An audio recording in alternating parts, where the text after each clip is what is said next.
An balimaw a y'aw bisimila Mali kɔnɔ ani Mali kɔkan k'a lase aw ma k'a fɔ nin ye VOA Banbara ka Malikura kunnafoniw waati selen ye. Aw ka bi kunnafoniw la kumaba a bɛna tali kɛ ninnu de kan. Ka kɛ ni Mali jamana ka sariya sunba yɛlɛmali ko ye min bɛ na kɛ karidu n'o bɛ bɛn juin kalo tile 18 san 2023 ma. A yirala k'a fɔ malidenw bɛ wulikajɔ la fan bɛɛ jamana kɔnɔ walasa ka se ka bɛn ni kalata in ma. O nɔgɔni fɛ bi juma barusigiba o kɛra SAD 26 marsi kɔnɔna la Bamakɔ. An bɛna o kunnafoniw tɛntɛn k'a lase aw ma.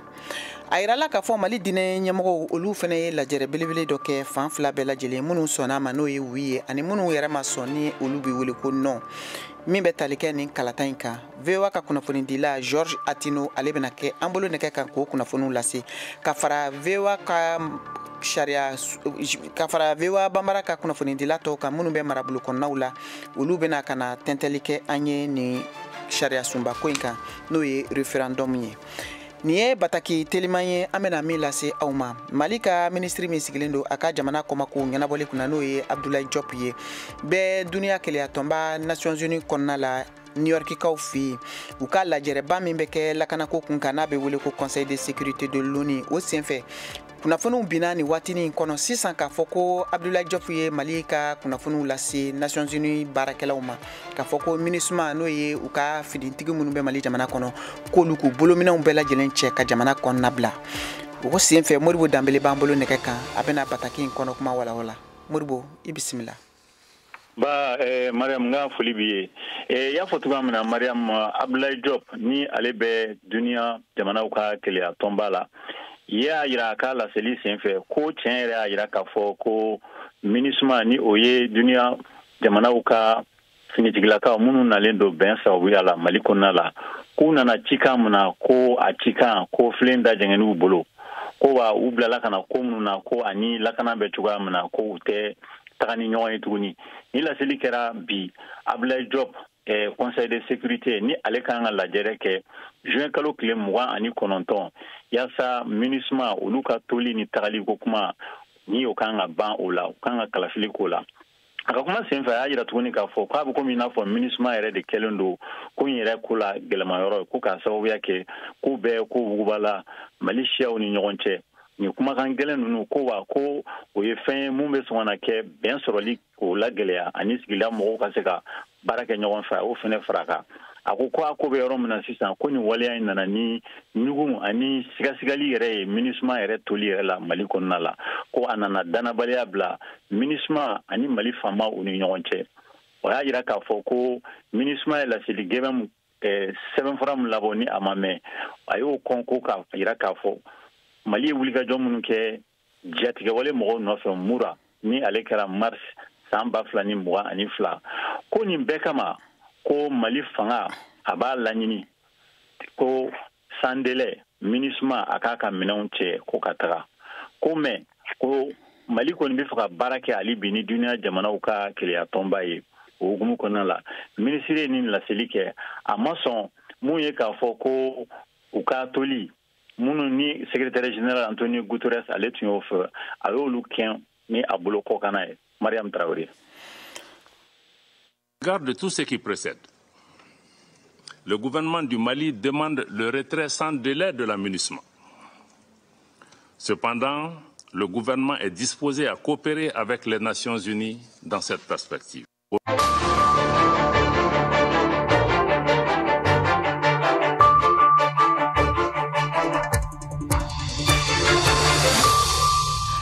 An balimaw a y'aw bisimila hali bi ko kura k'a lase aw ma k'a fɔ nɛgɛ ɲɛ 17 o tanan gosira Bamakɔ n'a lamini na wula nɛgɛ ɲɛ 1 bɛ Washington DC Ameriki jamana faaba kɔnɔ bi o ye juma ye juin kalo tile 16 san 2023 aw ni Mariam Traoré bɛna ɲɔgɔn sɔrɔ ka Malikura kunkun na ɲɛɲɛ tɛntɛn k'a lase aw ma. An bɛ taa Bamakɔ ka kɛɲɛ ni Mali sariya sunba yɛlɛmali ko ye min bɛ wele ko référendum n'a ka kan ka kɛ kari natɔ juin kalo tile 18 san 2023 Mali jamana fan bɛɛ a yirala k'a fɔ bi juma Bamakɔ dugu kɔnɔ lajɛrɛ belebele o sigira sen kan ye walasa ka se ka kunnafoni ɲuman di min ni o bɛ ka kɛ campagne ye n'o ye a kalata yɛrɛ ko fɔ ye. VOA ka lasigiden min bɛ Bamakɔ Mohamed Danyogo ale b'o kunnafoniw lase. Juma jigilen kɔfɛ maa caman de nana ka na mouvement pour le soutien à l'imama o ka welekan ka o jaabi o welekan o tɛ dɔwɛrɛ ye o de ye maa minnu bɛna taa fɔ ko u ma sɔn sariya sunba kura ma dimanche nata Jigiba Keita n'o tɔgɔ ko PPR n'ale bɛ kulu la kulu min fana n'a tɔgɔ ko Front Uni contre le référendum n'olu fana ko k'u bɛna fɔ ayi dimanche nata ale bɛ kɛnɛ in kan kun jumɛn na a bɛ nin kɛnɛ kofɔlen in kan an ka a lamɛn. A baara in fɛn o fɛn kɛra kɔnɔ a bɛɛ kɛra Mali sariya sunba sɔsɔli de la n'o ye constitution 1992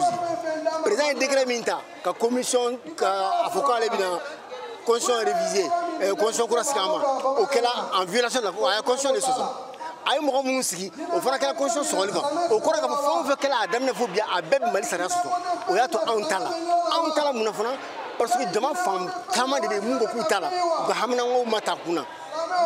ni y'a lajɛ Alpha ni i bɛ ka tile la mɔgɔw k'u bana mais mɔgɔ mun bana bi a ka ca n'o ye sauf que démocratie segila kɔ ni mɔgɔw ni filɛ ni gɛlɛya mana si ɲɔgɔn na mɔgɔw bɛ taa kaso la o de y'a to i ti mɔgɔw kan mɛn. I ka dɔn k'a fɔ ni mouvement pour le soutien à l'imama olu ka nin wele in kun tɛ dɔwɛrɛ ye o de ye k'a fɔ sariya sunba kɔnɔ mun ye laïcité ko ye i ka dɔn k'a fɔ ale a bɛ na ni gɛlɛya caman de ye jamana kɔnɔ Mamadu Tarawele n'ale ye politiki jɛkulu dɔ ɲɛmaa ye ale bɛ nin kɛnɛ in kan wa ale fana hakilata o ye o ye. Minnu bɛ u yamaruyalen tɛ ka sariya sun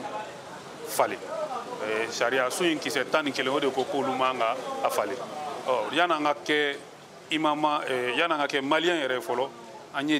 b'an ka diinɛ de kɔnɔ fɔlɔ donc an ka diinɛ in n'an kan ka bato ni kuma fɛn fɛn donna constitution kɔnɔ min bɛ se ka fiɲɛ bila diinɛ la an b'an sigi k'o lajɛ ɲɔgɔn fɛ n'o tɛ ni laïcité tɛ ko kuma in ta k'a lajɛ laïcité kɔrɔ de ye k'a fɔ mɔgɔ n'i taara foroba yɔrɔ la i man ka diinɛ ko kuma fɔ donc o bɛ yɔrɔ min na an dun bɛ jamana min kɔnɔ jamana in a silamɛ de ka ca ka tɛmɛ a fɛn wɛrɛ kan an bolo o hakilina in kan ka lajɛ ka don jamana sɛbɛnw kɔnɔna la. Abdulkadir Haidara n'ale kɔni ye nin kulukofɔlen o ɲɛmaaba yɛrɛ ye ale y'a yira k'a fɔ ko dimanche hali ni awɔ o de kɔni ye san sɔrɔ sariya sunba kura in a tɛmɛna olu kɔni jɔyɔrɔ ye mun ye olu bɛna o fin. An ka mɔgɔ tɛ yen olu de ye ballon tanbagaw ye olu de ye arbitres ye donc o mana tɛmɛ cogo cogo o b'a tɛmɛ ten nka an kɔni b'a dɔn k'a fɔ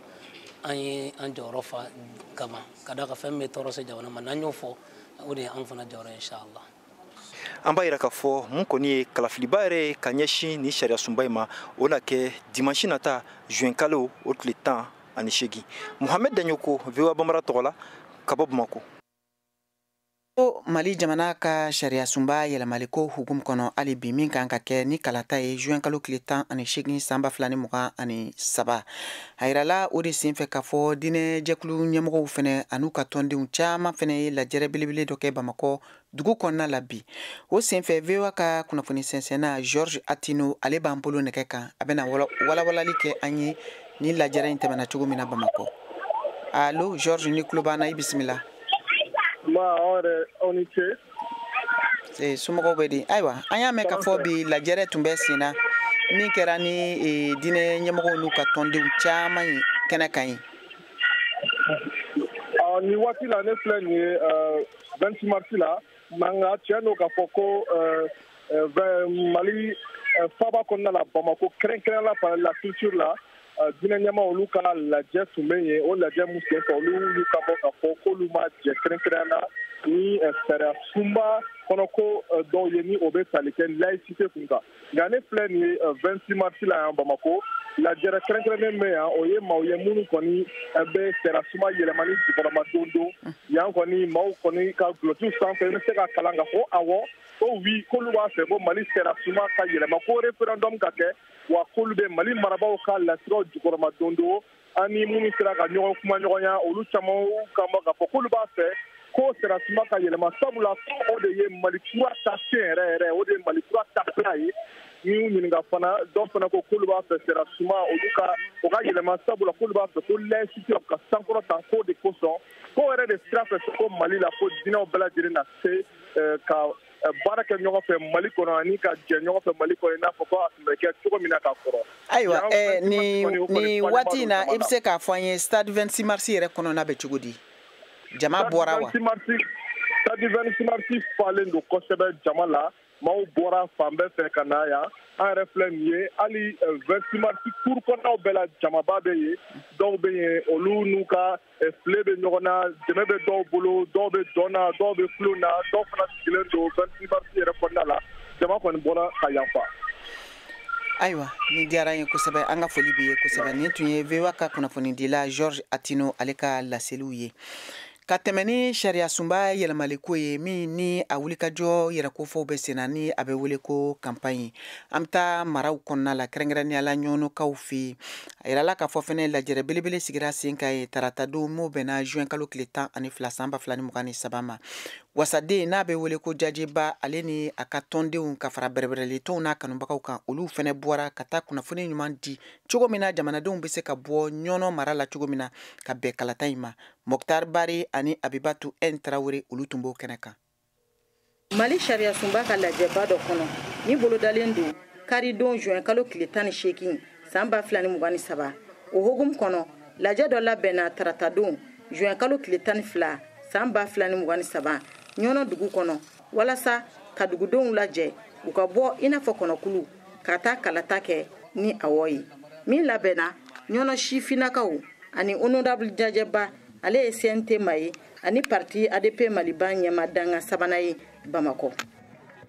An nana pour que ka bɛɛ k'a ɲɛfɔ bɛɛ ka wote jumado u ka wote wi donc pour que a bɛ se ka passer an bɛ laarimi ka go ɲɔnɔ kɔni ni ala sɔnna a sikanan tan a bɛ passer ala sago sago.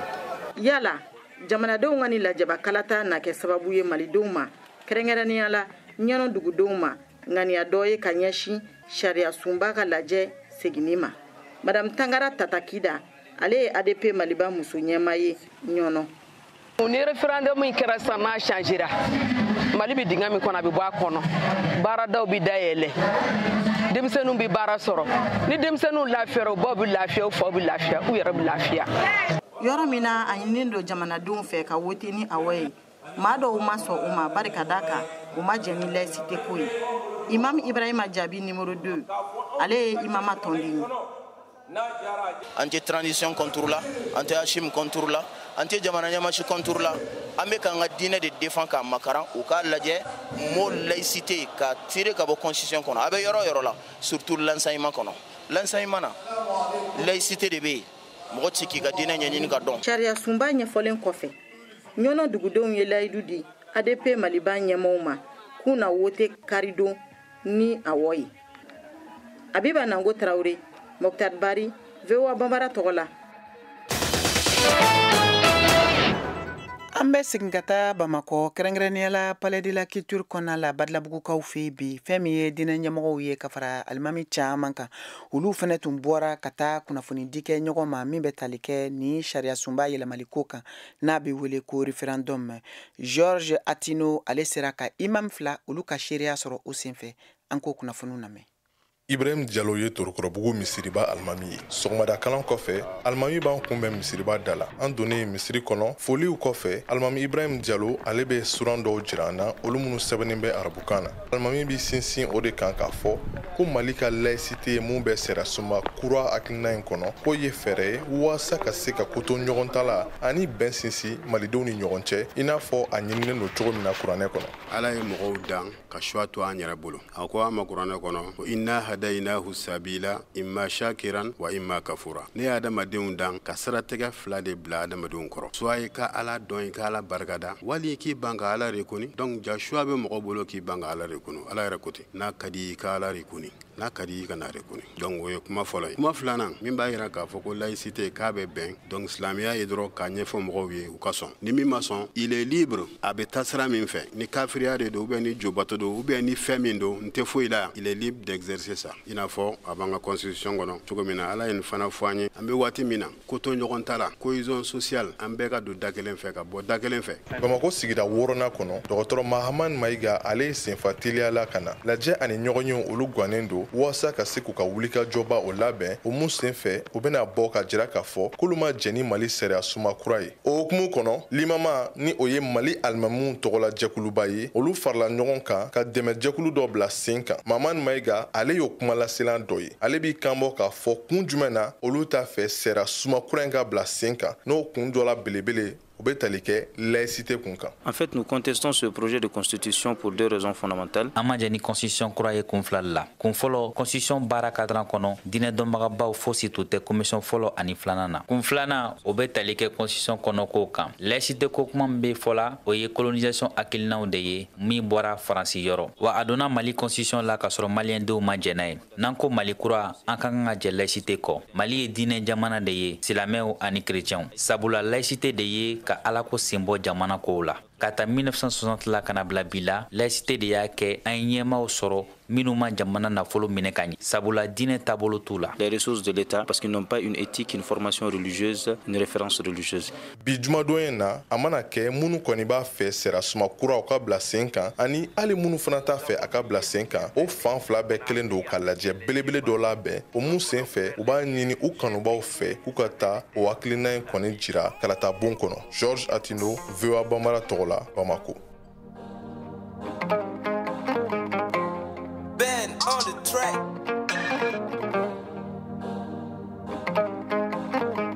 Silameluko, Allahu Akbar, Allah ese. Kerechenuko, Masaba matika duonye. Moribasimo, Mangala Alabasagula. Nikoko kera, Kale nodo la mereju. Silameluko, Allahu Akbar, Allah ese. Kerechenuko, Masaba matika duonye. Moribasimo, Mangala Alabasagula. Nikoko kera, Kale nodo la mereju. Allahu Jabaru, Allah subhanahu wa ta'ala. Kalega deli aramane arahim kanga lenyini delili ko ala yan jigingo ala ba sagola ayamboloji.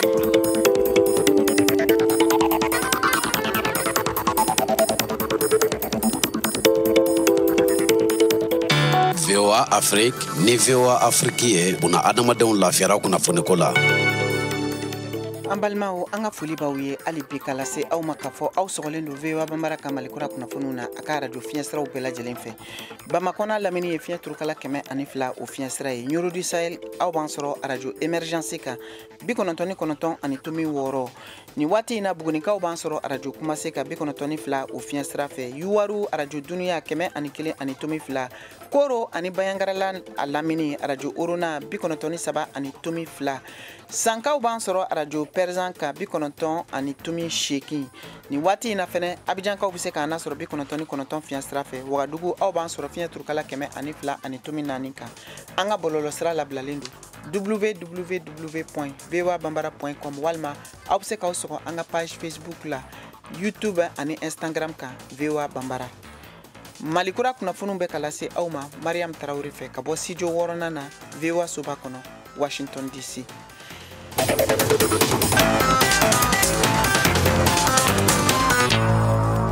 An bɛ taa ni kunnafoniw ye diɲɛ fan wɛrɛ fɛ an bɛ taa farafina jamanaw kan kɛrɛnkɛrɛnnenya la Sudan o worodugu yan fan fɛ a yirala k'a fɔ kabiri kɛlɛ daminɛna u ka jamana kɔnɔ min daminɛna janvier kalo waati ka se mars kalo ma mɔgɔ 400 ani mɔgɔ 5 de bɛ yen minnu ni bɔnɛna 275 olu joginna min kɛra u ka finitigiw ka dankarili walew senfɛ u ni ɲɔgɔn cɛ min bɛ senna kabiri waati jan hakililajigira a yirala k'a fɔ fɛn min ye gɛlɛya ye n'o bɛ tali kɛ basigibaliya lakanako politikikow kun kan ani ka se siya woloma ma u bɛ u ka jamana kɔnɔna la kabiri u ka jamana ye a ka yɛrɛma hɔrɔnya ta san 2011 o waati la. Ka tɛmɛ ni kunnafoniw ye hali bi an bɛ taa Niger o jamana kan u ka marabolo ɲɛmɔgɔw ani ka fara u ka tɔntigiw kan fo ka taa se ladatigiw ma olu bɛɛ lajɛlen fo ka se jɛkulu minnu sigilen don bunadamaden jo sariya lafasali kama ni u bɛ wele ko droits humains et membres d'ONG olu ye wulikajɔ baaraw kɛ tilaberi o kɔrɔnfɛn fanfɛla la walasa ka se ka taa kunnafoni ɲuman di a dugudenw ma u bɛ se k'u yɛrɛ minɛ cogo min ani fɛnɛ ka kunnafoni di walasa jadi jɛkulumaw olu ka walejugu ka se ka dan ka bɔ u ka mara ani jamana kɔnɔna la. Farafina jamana ɲɛmɔgɔw olu kɛlen don ka ciden kɛrɛnkɛrɛnnen labɛn bi juma k'u kunda Ukraine jamana faaba kan n'o ye Kiev ye ani ka fara Saint Petersburg kan min bɛna kɛ taama ye walasa ko ka taa kumaɲɔgɔnya o baaraw dalatigɛ jamana filaw ni ɲɔgɔn cɛ n'o ye Ukraine jamana ani Rusila jamana ye kɛlɛ min bɛ u ni ɲɔgɔn cɛ kumaɲɔgɔnya ka se ka sɔrɔ fitinɛ o ka se ka dala faga. An bɛ taa ni kunnafoniw ye Tombouctukaw fɛ lɛrɛ 48 ka kɔn jamana ka sariya sunba yɛlɛmali ye n'o ye referendum ye a yirala k'a fɔ wulikajɔ ni kunnafoni kɔni u bɛ ka di walasa jamanadenw bɛ se ka bɔ cogo min na ka kala ta i n'a fɔ a kan ka ta cogo min na ka sɔn wima n'o ye awɔ ye min bɛ ka kɛ nin waati in na kunnafoni di ni wulikajɔw ye gurumaraw so o fanfɛyɔrɔw la ka tɛmɛ gunda min fɛ fo ka se ɲafunge o sen fɛ u ka mara ɲɛmɔgɔ n'o ye gouverneur ye ale ye kunnafoni di dɔ kɛ kunu alamisa ni kunnafoni sɛnsɛnnaw ye Tombouctou o dugu kɔnɔna la Alfoussine Elaji VOA tɔgɔ la ka bɔ Tombouctou. Tombouctou mara kɔnɔ kabini campagne daminɛna fo kana bila bi la ɲɛnajɛ ɲɔgɔnnajɛrɛ ani wilikajɔ caman de kɛra walasa sariya sunba kura ka se ka dɔn dugudenw fɛ an'u ka bɔ ka kala ta a ye Yehye Tandina min ye notabilité traditionnelle ka kuma lasela ye a y'a yira k'a fɔ ko kunu alamisa juin kalo tile 15 ɲɛnajɛ ɲɔgɔnnajɛrɛ ani wilikajɔ caman de kɛra Tombouctou dugu kɔnɔ waati kelen na walasa sariya sunba in ka se ka dɔn wa maaw ka bɔ ka taa vote kartiw kun bɛ minɛ yɔrɔ kelen dɔrɔn de la nka bi yɔrɔ dɔw dayɛlɛla walasa ka minɛni nɔgɔya maaw bolo o bɛɛ n'a ta maa dɔw bɛ minnu tɔgɔ bilala fo Tawudeni mara la o b'a yira k'a fɔ ko karidon u tɛ se ka kala fili ka sabu kɛ u tɔgɔ tɛ n'a ye sɛbɛn la o gɛlɛya kɔni bɛ maa dɔw kan Tombouctou mara kɔnɔ kunu alamisa Tombouctou gouverneur kumana kunnafonidilaw fɛ a y'a yira k'a fɔ ko labɛnw sigila sen kan walasa kalata in ka kɛ nɔgɔya la Tombouctou mara kɔnɔ maa minnu tɔgɔ bilala yɔrɔ wɛrɛ ko fɛɛrɛ bɛna latigɛ a ko la lakanako la hali bi Tombouctou gouverneur y'a sɛbɛntiya k'a fɔ ko Mali wolomasiri taabaw bɛ wilikajɔ la walasa kalata ka kɛ lakana kɔnɔ vote minɛnw kɔni sera yɔrɔw la kala kan ka taa yɔrɔ minnu la Tombouctou mara kɔnɔ bureau de vote ye 1,340 ani 40 bɔɲɔngo minnu tilalen do Tombouctou Gurumararousse Dire Gundam ani Ɲafɛnke ni ɲɔgɔn cɛ ni Alhussein Elhaji ka laseli ye VOA Bambara tɔgɔ la ka bɔ Tombouctou. An bɛ to hali bi Mali sariya sunba yɛlɛmali ko o hukumu kɔnɔ min kalata yɛrɛ kofɔw bɛ senna nin ye u kunɲɔgɔn fila ye a yirala k'a fɔ wulikajɔ kɔni o barika bonyalen don fan fila bɛɛ lajɛlen fɛ o ye k'a fɔ minnu sɔnna ma ani minnu ko k'u ma sɔn sariya sen a yɛlɛmali ma Amadou Alpha Sissoko ale ye hakilijagabɔ kɛ a kuɲɛ kan Mariam Kuyate ka kuma baranin na VOA Bambara tɔgɔ la ka bɔ Bamako. Min ye sariya sunba in ye bon ne ka faamuyali cogo ye min yirana mɔgɔ fanba tɛ gafe kɔnɔ ko yɛrɛ ɲɛɲinina o tu u fɛla ye min ye gafe in bɛna u bɔ min kɔnɔ parce que nin y'a san 30 ye jamanadenw u ye danaya ta k'a da démocratie ni démocratie waleyabagaw fɛ mais u jigi nana waro bon n'i nana fɛn kura f'u ɲɛna k'o bɛ n'u jigi sigi u b'o de hukumu kɔnɔna na jama fanba ma don a kɔnɔna ɲɛmisɛnw na k'u ɲɛɲini. Ayiwa an y'a ye maa caman de bɛ yen nɔ minnu hakilinata ye nin sariya sunba kura in kɔnɔko ye caman fana bɛ yen nɔ minnu ma sɔn a ma yala e dalen b'a la ko maliden fanba bɛna sɔn nin gafe kura in ma wa? An sɔnna ni an banna wi ni nɔ bon ne ka faamuyali ye min ye siga t'a la siga foyi t'a la k'a fɔ maliyɛn fanba bɛna sɔn gafe kura in ma parce que élection nin b'i n'a fɔ plébiscite de oui ou non contre la transition donc o hakilina de bɛna kɛ baara in ye maintenant min bɛ se ka kɛ gɛlɛyaba ye 4e république ma o bɛ se ka ye affluence de taux de participation parce que an ka jamana kɔnɔ mɔgɔw caman bɛ se ka ye kumaw la ka ye hakilinaw la mais mɔgɔw ye man di kalafili la. An bɛ to hali bi sariya sunba yɛlɛmali hukumu kɔnɔ Alexis Kalanbiri ale fana ye hakilijagabɔ kɛ a kan min wulikajɔw bonyalen don nin waati in na Mali jamana kɔnɔ kɛrɛnkɛrɛnnenya la Bamakɔ a ye nin kunnafoni ninnu lase Mohamed Ture ale ka ɲininkali kɔnɔ.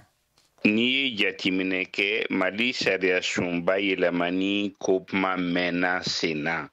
a bɔra dɔgɔkɔrɔ siɲɛ dɔw la nka sisan kɔni a bɛ n'a fɔ a waleyara ka tugu a bɛna kɛ karidon ani yɛrɛ y'a fɔ cogoya min na a yɛrɛfɔw bɛɛ ban bi n'o ye campagne ye